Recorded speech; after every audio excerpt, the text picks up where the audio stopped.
Update 3.1 for Battlefield 2042 launched today, and I've got to say that overall, things are certainly starting to feel a bit tighter when it comes to gameplay. In particular, I don't think I've come across a single example of shoddy hit detection since the update went live, and the game, as a result, has felt a lot more responsive to play. But no, today, my friends, we focus our attention on a weapon category that, in my opinion, has gone from zero to hero really bloody quickly. G'day there once again, viewers, this is your mate Kamikaze78 here, and today, we're going to be talking about the LCMG and the PKP BP post-update 3.1.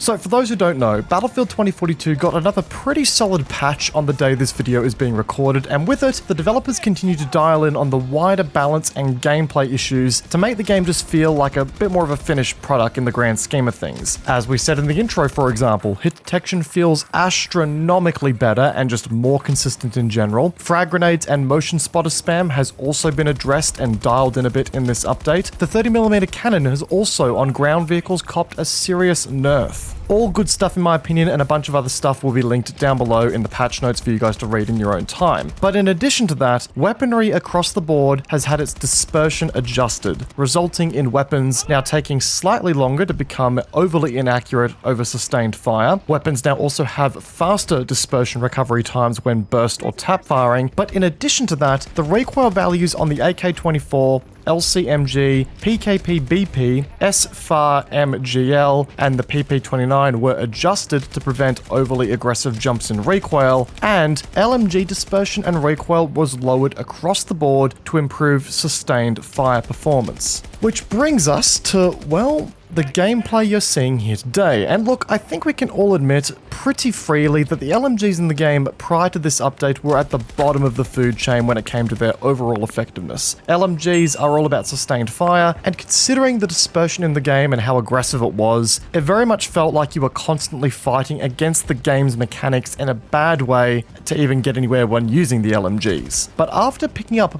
both of the LMGs with the new update, my god, how things have changed. Like, you guys are seeing the gameplay right now. There is no way I could have pulled off this stuff pre-patch. All of these changes that have stacked up, in my opinion, have created a pair of monsters that honestly compete with already established favorites like the M5A3, the AK, the MP9, and all the other options of the sort. As we all know, Battlefield 2042's all-out warfare mode is all about scale, right? It's all about slamming as many people into an area as possible and just letting as much chaos unfold as fast as possible. This is even more true with Breakthrough, for example, which just slams that player count into a smaller area. So obviously, you're going to want the biggest magazine size possible to engage as many of these players as possible with little to no downtime. And after these changes, these LMGs are more than capable at holding off targets for what seems just like an illegal amount of time. We'll start off by talking about the LCMG a bit here. Now, my first time logging into the game post-update, I really wanted to try out some of the guns that were specifically mentioned in the patch notes and see how they performed. And well, my first point of interest was the LCMG because, as I said before, the LMGs always felt a bit weak in the gameplay loop. I spent, as a result, a solid 3 matches at least running the weapon exclusively, guys. And with that, easily scoring 75 to 100 kill games depending on the map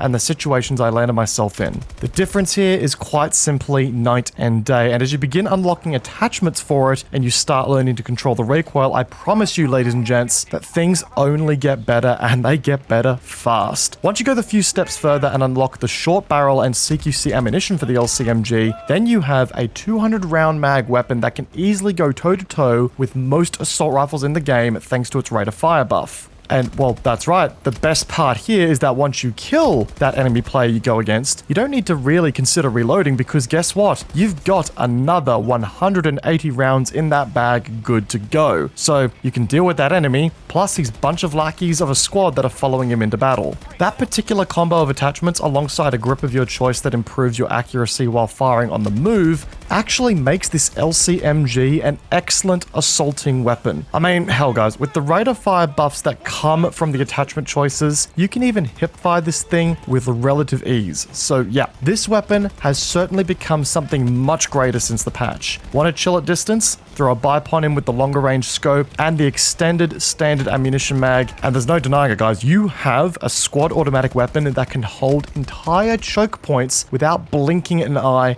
without question for a stupid amount of time. But then I thought to myself after a few games at the LCMG, well shit, hang on, what about the PKP BP? This is a weapon that I tried to use on multiple occasions at the launch of the game, but its recoil pattern was just, well, I guess you could say it had about as much consistency as the local Poke Machine in giving you a win. It kicked all over the shop, it was erratic, and it was impossible to get rounds on target on anyone who was beyond 10 or 15 meters. And even if they were in that range, the first few shots of the burst were so strong when it came to the vertical recoil that you couldn't go for headshots because, well, the weapon would just kick your reticule off of your target's head, which is never what you want to do in a first-person shooter game where dispersion is a thing. It was just simply an unfun weapon to use, and it felt like a chore. So I was excited to hear that this thing was getting buffed, but I didn't expect it would be buffed this much. Its baseline that we had to work with out of the gate was pretty average, so how good could it possibly get?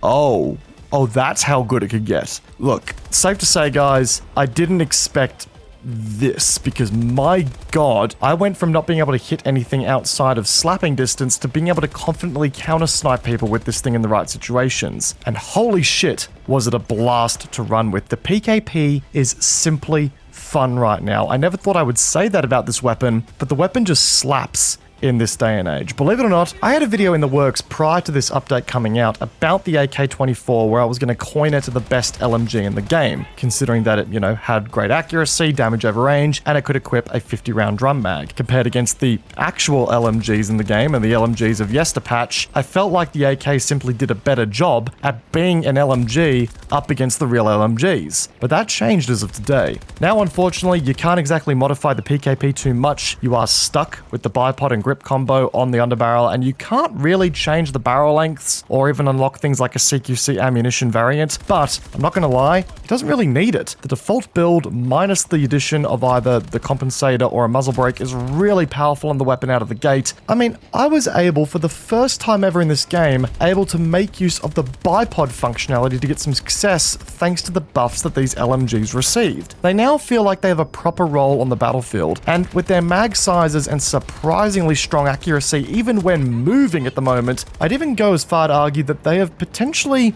become the meta right now. Forget the AK, forget the MP9. Having 200 rounds attached to the weapon you're using with this much power behind it, it's simply unmatched right now. I think that honestly, these LMGs are the meta in Battlefield 2042 right now. It even makes me wonder if the LMGs were potentially overtuned a smidge with this update, but I also can't help but admit that I'm having a ton of fun with them right now, and I'm really enjoying the ability to use different weapons from time to time while remaining competitive. So you bet your ass I'm going to abuse these LMGs while they're in the game and as powerful as they are right now. But guys, with all of that said, that is going to wrap up today's Battlefield 2042 video discussing the sort of highlight for me of patch 3.1. I'm not going to do a complete breakdown of the update. I feel like you guys can go through the patch notes at your own volition and work out what exactly is involved here. But let me know in the comment section down below, guys, what your thoughts are on this latest update. Do you think hit detection is improved? Do you like the new LMGs? Do you like that the bolt and the 30mm cannon on ground vehicles has been nerfed? Let me know what your thoughts are in the comment section down below, guys. I always love reading your comments. Be sure to back end the like button on the video, guys. It goes a long way to supporting the channel. And if you're new here, then consider hitting subscribe while you're at it, so then you can keep up to date with all future videos, as well as whenever we go live. We do live stream on YouTube exclusively here, so I look forward to hanging out with you guys all in chat as well. And as always, social media links are linked in the description down below as well, guys. Once again, I hope you enjoyed today's video. Peace out, and I will see you guys all in the next one. Take care, guys. Have a good one.